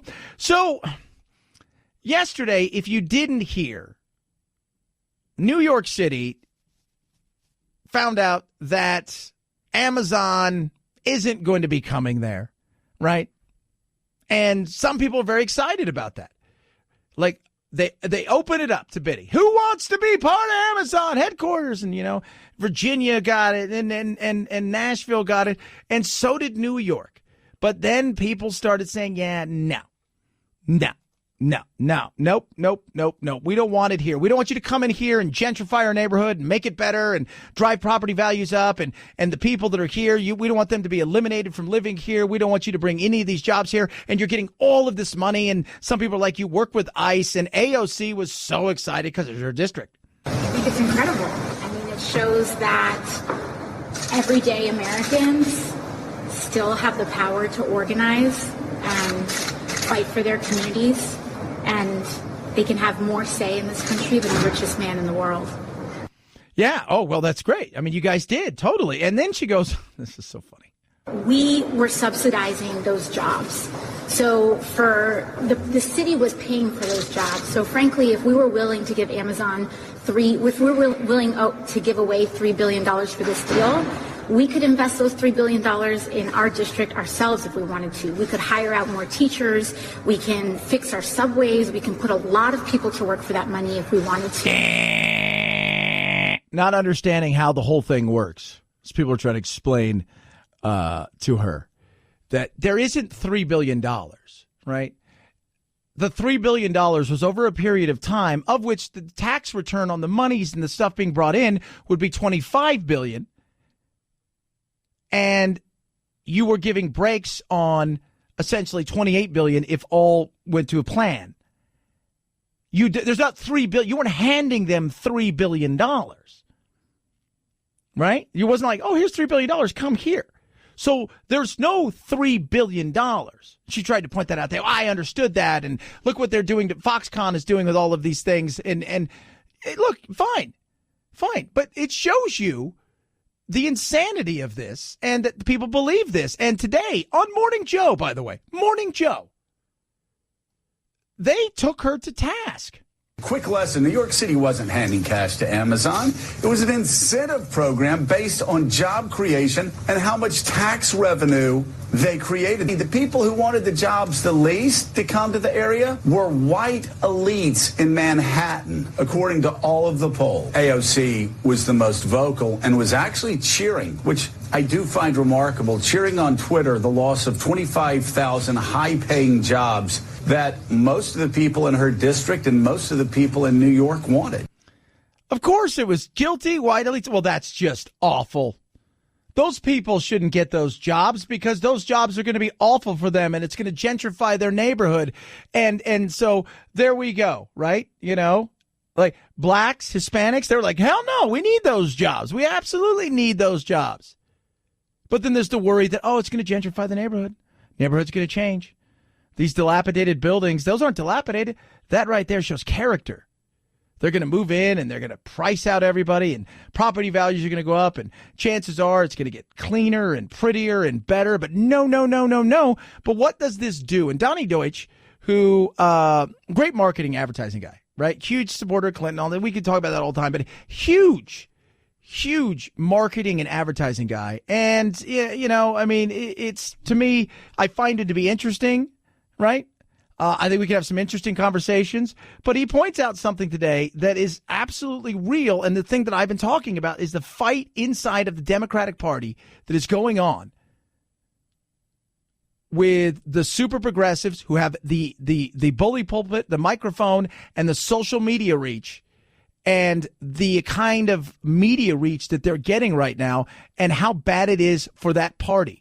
When you have Alexandria Ocasio-Cortez, who I find extremely dangerous at this point, I hope basically she has a Twitter following, and that's her power base, to basically come out and say, as you pointed out, what a great thing it is. We can take that money and give it to teachers. It doesn't exist. It's an abatement. $27 billion.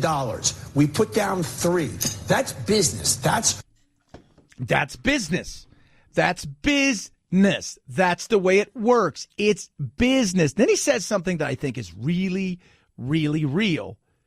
And that with the Green New Deal, with all of this stuff, and the further left that people go, and the fact that Mitch called them on the carpet the other day, said, let's vote on this, because he wants to show it. And even some other people who are left-leaning are coming out and saying, this is ridiculous, this is dangerous, watch what you're doing.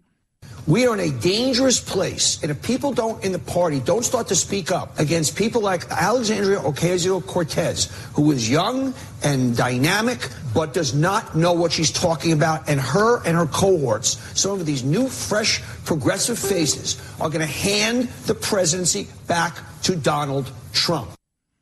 Yeah. Very much so. Very much so. Because they're going to look and say, think about if you're in New York today. You're not open for business. Why would I want to come there? Why would I want to come there? How are you going to lure me there? Hey, make our neighborhood better. Bring your jobs here. Come do this. Oh, by the way, these people may not like you because you're going to better the area and the neighborhood. No, thanks. 323-538-2423 at Chad Benson Show is your Twitter. You can tweet at us. Butcher Box is amazing. And yeah, it's beef. What do you think of that, Miss Alexandria Ocasio-Cortez? It's cow farts, but don't worry because it's clean, right? Their cow farts are the best and their beef is the best. Grass-fed, grass-finished. Chickens are incredible. I love their chicken. And their pork, they've got this pork that is sourced in such a way and it's raised to keep all their fat and flavor, and it does. It is incredible. Sockeyed salmon. I tell you guys, I'm eating fish now. Incredible. Cuts, taste. You're not going to find this anywhere else. Free shipping. A month's worth of delicious meat, less than $6 a meal. So amazing. This is what they're doing for my listeners. Free cuts of filet. 2 of them. Tender, the most tender. Premium cuts of beef from Butcher Box. Free bacon, $20 off. It's more than a $50 value. All you have to do is go to butcherbox.com/Chad. Think about all of that stuff. Get it today. Butcherbox.com/Chad. Butcherbox.com/Chad. It's the Chad Benson Show.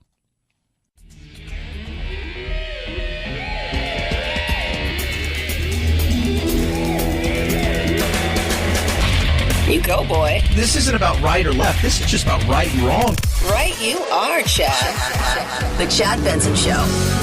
We have a president whose priorities are skewed towards promotion of himself rather than toward the good of the country. That's Bill Weld. Remember him? He was Gary Johnson's running mate. I don't know if they smoked out together or whatever it was when they ran last presidential term. But he's former governor of Massachusetts, and he's throwing his hat, I guess, into the ring and is a staunch libertarian. Well, I said the entire time I watched them sit down and do an interview, I said, why isn't that guy running for president? Because I like what he has to say. Gary Johnson's an okay dude, but he's just he's a little too far out there for me. And I don't think he's I think he smokes way too much. I really do. But I find it to be interesting that he's throwing his hat into the ring. So, and he wants to primary or go after Trump. Not a fan of Trump at all. Our president is simply too unstable to carry out the duties of the highest executive office in the land. Well, we'll see. Bill Weld, though, very interesting. Right? Like, you go, Bill. You see what you do, right? The more, the merrier. I'm not one of these people that freaks out. You shouldn't do those kind of things. No way. No, the more, the merrier. And I think in a situation like this where there's a state of emergency, this is why a third party, I think, is a good thing. Because I think things get done in a situation like this. You either have to have three parties where you're going to have a coalition to get some stuff done, or you have to have one party. Two parties, it's tug of war, and everybody's the same strength. And I was reading about El Chapo, the prison he's going to potentially. They interviewed a prisoner, a guy that was in there for a few years, and he had no human touch, literally minus the guards, for like 10 years. And even when you go outside and you have your outside time, the prison's designed so you never see the sky, and you're in a cage. And at times, even those people in the cages still have shackles on.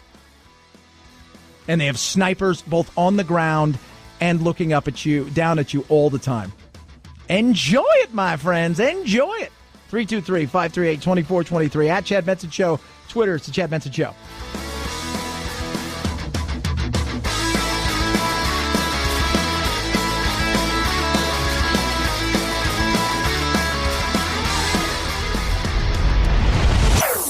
Chad Benson Show.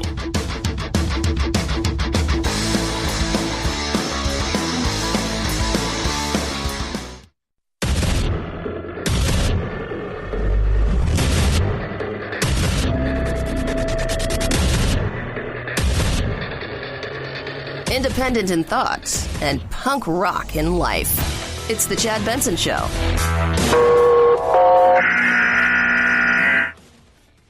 We've got an emergency.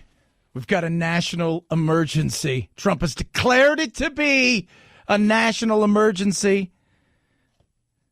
I played that earlier, and the one thing I played it yesterday because we found out, and I was joking, and Stevie was filling in for Phil yesterday. He's younger, right? He's a younger guy.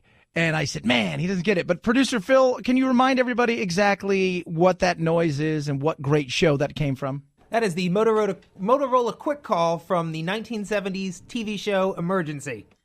Which was a brilliant show. I think my favorite show of all time. Does that have Johnny Mantooth? Is that his name? Randolph Mantooth, right? And Kevin Tighe. That's right, Randolph Bobby Mantooth. Oh, God, what a great show. I love that show. As a kid, I just wanted to be a fire person because it was just so amazing. Trump thinks he's putting out a fire, but is he starting one within the own party, though? And I think that's something not all Republicans are happy about this. They may get behind the president, but this is a big headache for them moving forward. I think it's a dangerous step. One, because of the precedent it sets. Two, the president's going to get sued, and it won't succeed in accomplishing his goal. And third, because I think Ms. Pelosi may well introduce a resolution of disapproval that will pass the House and then come over here and divide Republicans.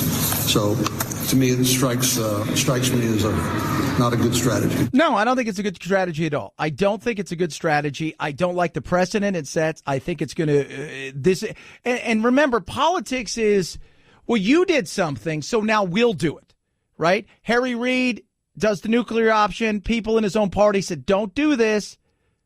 But he says, no, I have to do this. And everybody said, you'll regret it, including Chuck Schumer, who said, I regret that we did that. I knew we were going to regret it. And lo and behold, Trump does it and people freak out. But you're like, wait a minute. And yeah, it's tough, right? It's tough. And people are upset, and they're saying, oh, look what Trump is doing, right? He's circumventing things. He's moving around things. Yeah, he is. He's circumventing Congress. He's doing something, pulling money from other places, and that's Congress controls the purse strings. We all know that, right? And look, there are 31, quote unquote, states of emergency going on.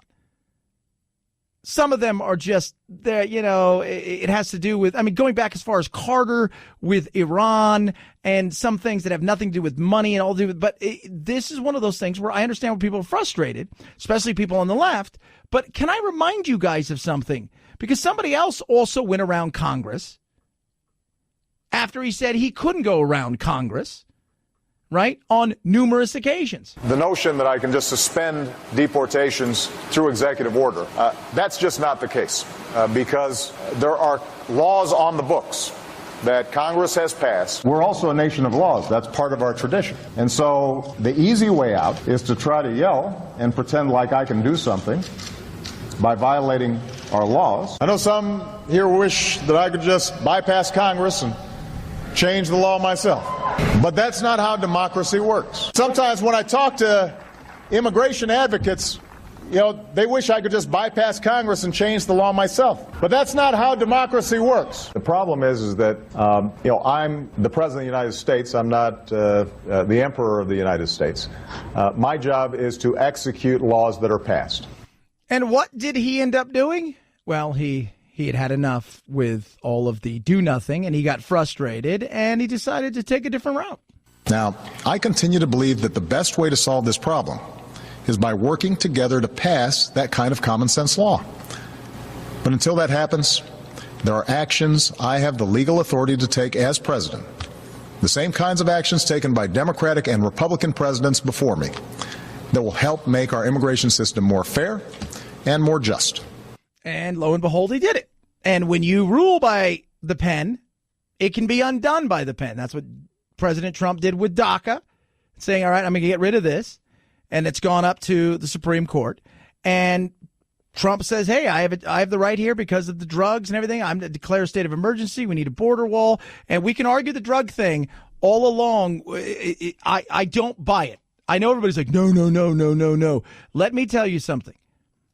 The reality is drugs are going to continue. You could build a 1,000-foot wall. There's billions and billions of dollars on the other side of the 1,000-foot wall. They'll figure out a way to get it here. Ports of entry is a huge way. Well, no, it's not. It's not. Chad, you got to understand, people are bringing stuff over. The amount of stuff they're trying to move is weight. They're not moving dime bags and a little bit here. They're moving weight. Big amounts of weight, right? You're not going to do that with one person, two person. You're sending thousands over. It may happen, but not the way that people think. They need it done in tonnage. That's how they want it done. And how's it getting here?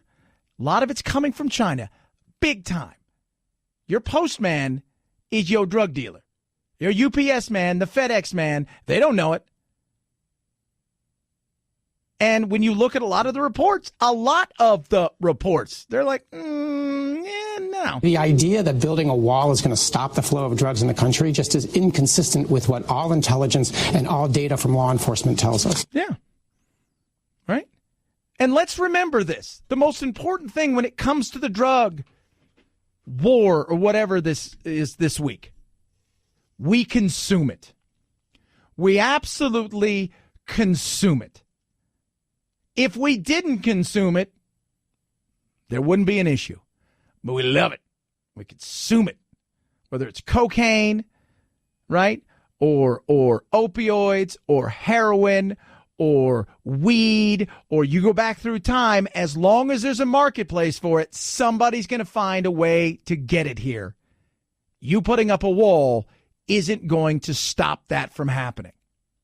323-538-2423 at Chad Benson Show is your Twitter. You can tweet at us. Oh, man. So Ocasio-Cortez fought hard to make sure, apparently, that, all the good people of her district in Queens will not have this little company called Amazon move in there, bring 25,000 jobs, paying anywhere between $100,000 and $200,000 a year. So she did good. So they got rid of that. And I was listening to Bill de Blasio, who is potentially even further left than she is, who's the mayor, who is not happy about what took place yesterday. And just listening to him, you can hear where there's this complete disconnect of, you can be uber progressive, but you got to be realistic in things. And I'm running stuff here. And these are the things that we're fighting to get comparatively to the social justice, meme generating, throw it out there, get lots of likes kind of policy and politics that a lot of people seem to like. For progressives in governance, we have to think about what we need for our people. And my view is, what do working class people need? They need jobs, and they need a government that's going to be forceful about creating equality and fairness. And there were jobs. And these weren't $14 an hour factory jobs, $100,000, $250,000 plus a year jobs, whatever they were bringing in there. Right? And the tax rebates and corporate welfare, as people called them, that wasn't, here's $3 billion, go do something. That wasn't that, but she didn't understand that. And this is a beautiful thing for Trump to jump on. And a lot of Democrats are shaking their heads saying, oh my God, now we're telling people we don't want these kind of jobs here. And it's so funny to watch the fight of, we need all of your money so we can do all the programs we want to do and we could spread the wealth around. But by the way, as we're taking your money or wanting to take your money, we want to tell you what an awful, horrible human being you are. It's so weird. It is such a weird thing. 323-538-2423 at Chad Benson Show is your Twitter. Colin Kaepernick, apparently, they've settled with the collusion case. The NFL, Eric Reid and Colin Kaepernick were part of a case saying they colluded to keep he and Eric Reid, who were the most prominent, especially Kaepernick, when it came to the kneeling, which started all the controversy. Apparently, the NFL has settled out of court. And I read an article that Bill Polian, who is, I guess, the guy that's running the AAF, which is the football league that's going on now, the Association of American Football, which is kind of like a minor league. I think there's like 6 or 8 teams in it. Everybody gets paid the same amount of money. Very interesting way that they're going about things. Apparently, they approached him. And remember, the whole thing is Kaepernick, he wants to play football. But he wants to play football. He wants to play football. He wants to play football. And Bill Polian's like, no, he doesn't. He asked us for $20 million. Everybody gets $75,000 to play in this league, non-guaranteed contracts. That's it. Everybody. Quarterback doesn't make anything more. Then everybody gets the same money. You get a 3-year contract, right? For like $200,000 with some bonuses and incentive. But that, essentially, it's you get a signing bonus and then the money is out there. He wanted $20 million. And he's like, he's not interested in it. He's not interested in this. He's not. He don't want to play football anymore. I think I've always said the best thing that ever happened to him was this. It was the best thing that ever happened to him was being made a martyr, which made him something that transcended him just being an athlete.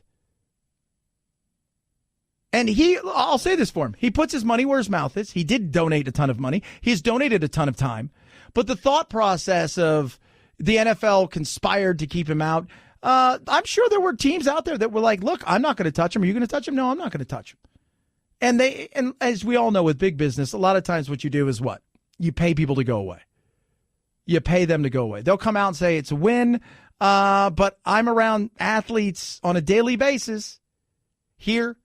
I just talked to a couple NFL guys not too long ago, and they said we couldn't build a complete offense around this guy. We couldn't have done it. They've told me that on several occasions. But do I think that there was some teams out there that didn't want any part of him and talk to other teams? I don't know if they talked to other teams, if it was a conscious thing. But yeah, there were certain teams out there that didn't want any part of the controversy, right? But I also know there was a lot of teams out there that's like, look, I'll take the controversy all day long. I mean, my God, Kareem Hunt, the Cleveland Browns took Kareem Hunt, who's on video thumping a woman, and he's not the first one. but he's in the prime of his career, and he's an amazing player. Trust me, if he gets you, if he had the same kind of skill set that Patrick Mahomes had, there's no doubt. People like, you could lay during the anthem. We'll figure a way around it. 323-538-2423 at Chad Benson Show is your Twitter. You could tweet at us. Apparently, as the plot thickens in the Jussie Smollett, who was the Empire actor who said he was attacked and beaten.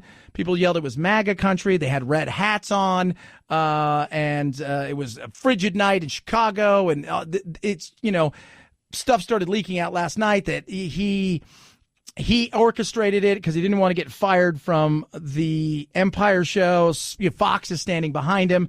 And then they arrested two guys I guess that were people of interest, and now I guess they've arrested them. Arresting the two men means police can continue to detain them an additional day if needed. Police are not confirming that the two men are brothers, but they do believe the two have a relationship with Empire actor Jussie Smollett. Police have maintained they consider Smollett to be the victim.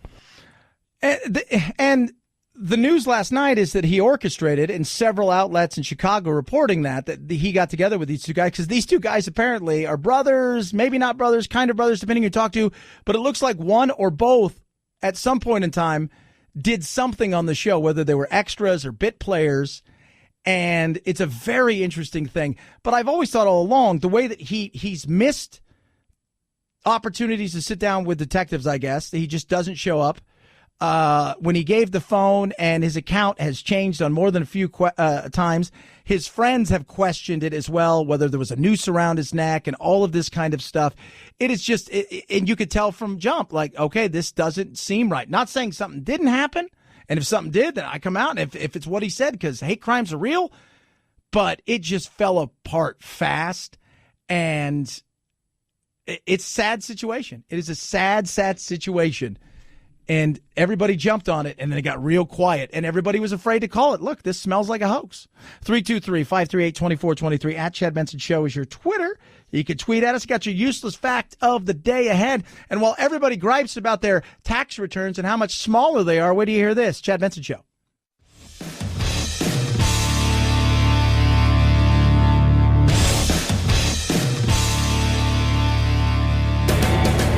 Experiencing separation anxiety? That's dumb. Check out Chad 24/7 at his website, ChadBensonShow.com, and on iTunes, free.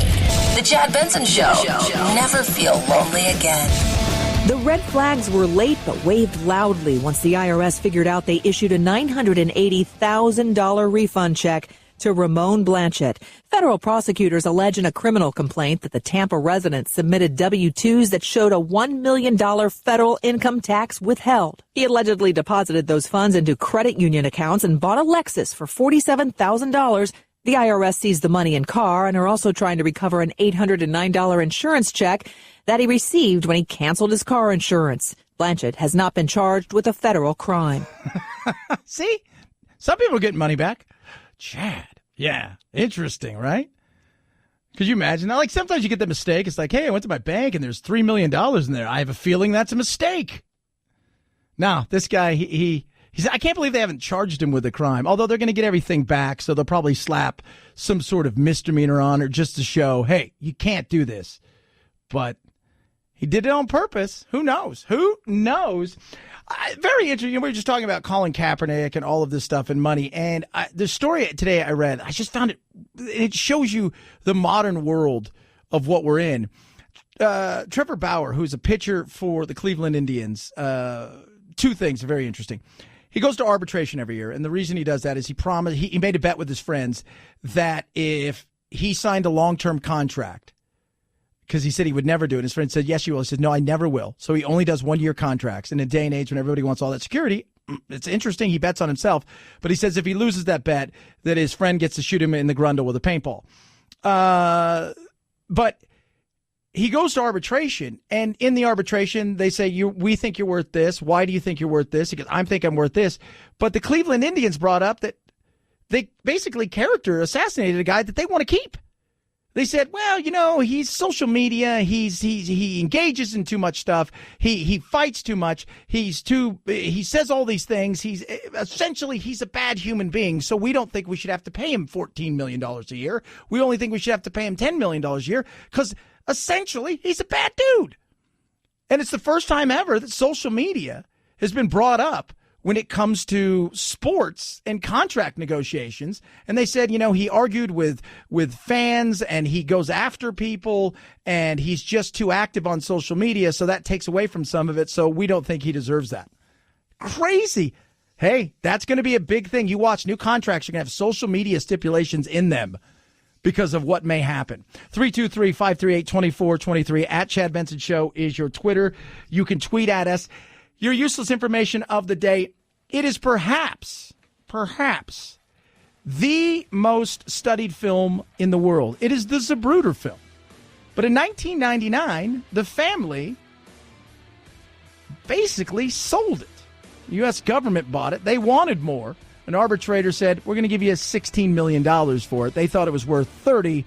But when they shot that film that day, that infamous day, I doubt they thought that their heirs would eventually get millions off of it. At Chad Benson Show, Twitter, ChadBenson. Again, state of emergency we're in, America. Have a great weekend. We'll be back to it again on Monday. Night, Jack. Station 51, KMG 365. Show.